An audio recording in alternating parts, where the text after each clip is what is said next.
Bayan, dulot na rin po ng makabagong teknolohiya. Iba't ibang paraan na pong umuusbong para makaiwas po tayo o malunasan pong iba't ibang mga sakit. Kabilang na po dyan itong tinatawag na stem cell therapy. At para pag-usapan ang stem cell therapy, makakapanayan po natin si Dr. Joseph Lee, Chairman Men's Health Awareness Committee, Philippine Urological Association, also the Stone Centerhead, Fatima University Medical Center. Good morning! Welcome to Bagong Pilipinas. Good morning again. Okay, bilang panimula, Dr. Lee, briefly explain mo sa amin itong stem cell therapy. Okay. Magandang umaga again, Carla and Diane. Maganda tong pinag-uusapan natin kasi ito ay parang bagong division at bagong lumalabas in the next 5 years at malamang kayo ang very good recipient niyan, mga millennials, because science is going into cellular level and molecular level. Pag sinabi nating cellular level and molecular level, pinag-aaralan na ng mga sensya ang tungkol sa basic ng cell. Kasi basic life form ng isang individual, Diane, Carla, is coming from the cell, di ba? Cell muna tayo, tapos maging organism, tapos yung system, tapos yung tao, no? So bakit nila pinag-aaralan ng cell? Kasi siguro sa panahon ngayon, we have like diseases like the degenerative disease. Minsan kasi sa dami-dami na nang ginawa natin ng scientific or research na for clinical trial para magamot ang isang individual na especially for the degenerative diseases, hindi siya nag-i-improve. So they went into the cell therapy or cell biology na sinasabi natin, wherein the three basic important thing ng cell tinitingnan nila is what? Protection, restoration, repair, and regeneration. Siguro narinig nyo, Carla, Dayan, ay, regeneration, di ba? Parang nag-i-improve. Ito ba ay katumbas na sinasabi na later on we will be ageless? Probably, no? Ageless siguro sa amin mga tumatanda o yung mga individual na 50 and above. Kasi alam natin, dito dumadapo yung mga sakit. Di ba lagi natin sinasabi, Dayan, Carla, ay, pag 50 ka na, lahat ng mga diseases, makukuha mo na, di ba? Arthritis, diabetes, Alzheimer's, dementia, parang dinapuan ka na. Pero siguro, this cell therapy will help later on in improving the life form of or replacing the old cells. Okay, pero how does it work? Paano nga po ba yung stem cell therapy? Ano po ba yung procedure nito? Do we have assessment sa mga pasyente natin na, ito pwede or is this pwede for all? Yes. Very good. Kasi we started with cloning with sheeps and lambs, di ba? Sa Germany, alam nyo yan, di ba? Dinuduplicate nila ang mga tupa. Bakit nila ginagawa yan sa hayop? Probably this initial thing is they're already starting it with cell duplication. Then they took out from the lambs treatment, linagay naman nila yung mga other substance wherein they can get new cells, di ba? Yung bone marrow, di ba? From the blood, di ba? Now they're using placenta, di ba? Nabanggit ko nga kay Dayan, di ba, Carla, pinag-usapan natin. In some countries they use even fetus, no? Why do they do that? Because they get the cells. These are young cells. Why do they get young cells? These are totipotential cells, mesenchymal. So, ibig sabihin, inosente silang mga cells, no? Walang kamuwang-muwang. Mga bagong-bago, hindi corrupted. Parang ibig sabihin. So, pag in-inject mo yan, ay ilagay mo sa katawan mo, they will follow the area wherein they are assigned. Kunyari, Dayan, nilagay mo siya sa may atay. So, nakita niya yung struktura ng atay mo. So, follow niya. So, it will grow and mature to the composition of a mature liver cells. So, can you imagine yung old aging liver cells mo will be replaced with new ones? Okay. So, ito ay injection. Pero may mga bagong technology na ba na i-intake mo lang? Right. Ba? Tama ka dyan, no? In Germany, in Japan now, they're using a freeze-dry mechanism wherein the capsule wherein they put the materials, no? Yung mga for cell therapy nila, yung mga collagen, mixture of oils, na mga ganon, they inject it into capsule, then i-inject nitrogen. The nitrogen will prevent it from degrading, no? So pag pumasok sa gastric intestine ng isang individual, hindi siya nalulusaw kada madali ng mga gastric juices mo. Okay. So pag napoprotect siya, it will be deemed useful for us because magbe-break siya into molecules later on kasi hahanapin niya yung site kung saan siya naka-assign, di ba? Okay. Hindi kagaya pag uminom tayo, ay wala na, na-dissolve na. So hindi mag-work. So they're using this technology now to improve cell therapy. You call that Okay. cell therapy, and stem cell is one of the division in cell therapy. Ako may tanong lang ako, Dok, kasi medyo I'm confused. Kasi may mga nakikita ko na stem cell therapy na pangpaganda. Meron naman pang, gamot nga. Pwedeng, for example, meron kang nararamdaman.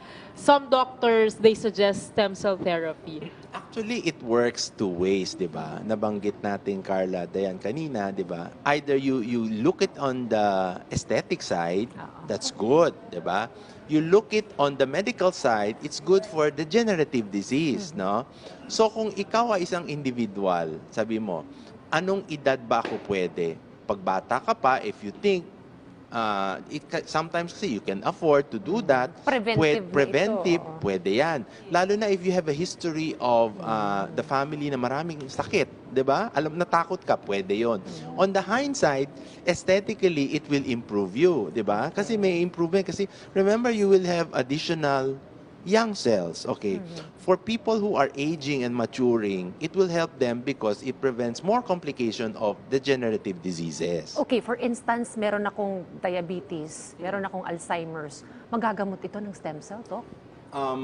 Pwede kasi yung Alzheimer's mo hindi magiging masyadong severe. Diba? Okay. We're not saying it will cause you, parang it will delay. So kasi takot tayo lalo na sa mga Alzheimer's or senile dementia na hindi ka makilala ng lola mo, 'di ba? Even the name cannot be spoken of. Pero pag ganyan kasi more or less meron pa rin flicker of the parang may normalcy with regards to cell development. Okay. So improvement rin sa diabetes likewise with that. Doc, stem cell is practiced na in other countries like in Germany, in China. How about here in the Philippines? Kamusta pong We stem cell? do stem cells now like PRP, platelet-rich plasma for some institution and centers.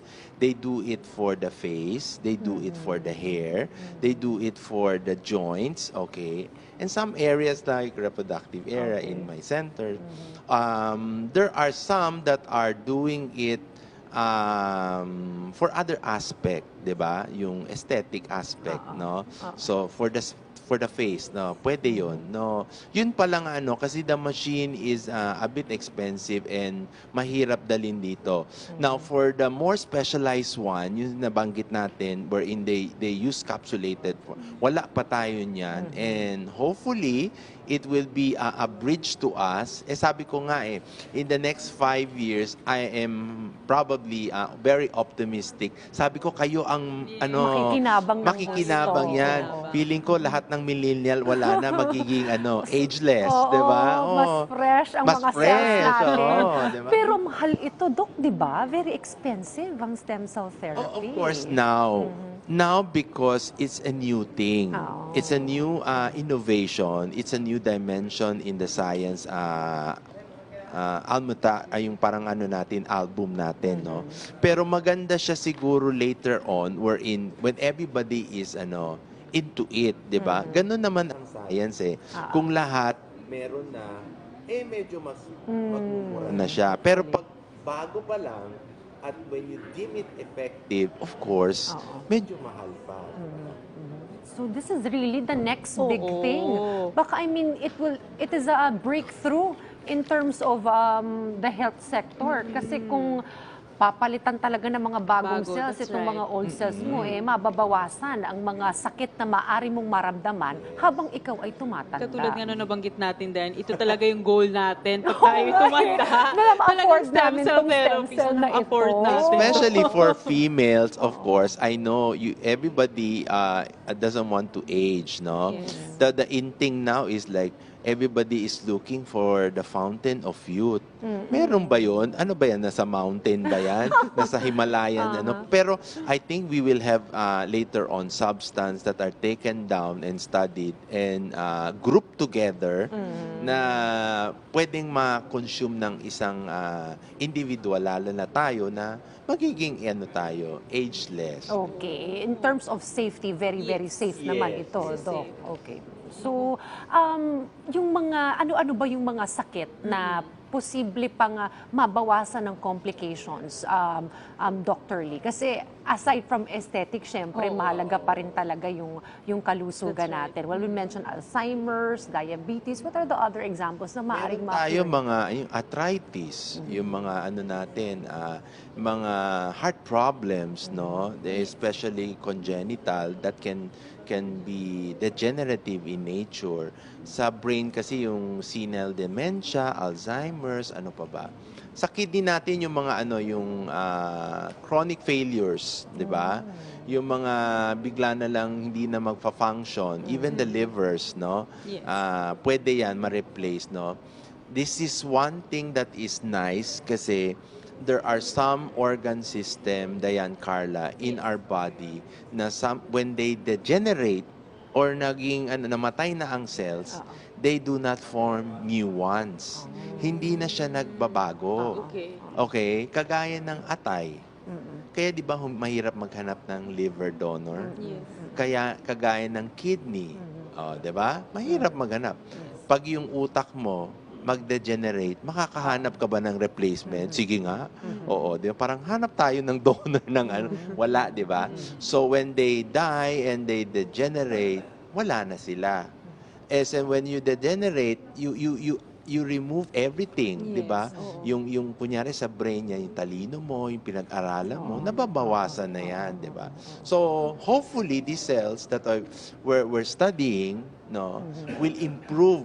Hindi naman sabing magiging tayo bago, no? But at least marirejuvenate tayo in such a new way. Okay, well, thank you so much Yes. again, Dr. Joseph Lee. Siya po ang chairman ng Men's Health Awareness Committee, Philippine Urological Association, and also the Stone Center head ng Fatima University Medical Center. It's always nice to have you here. Yes, Thank you I'll be very seeing much, more Dr. often.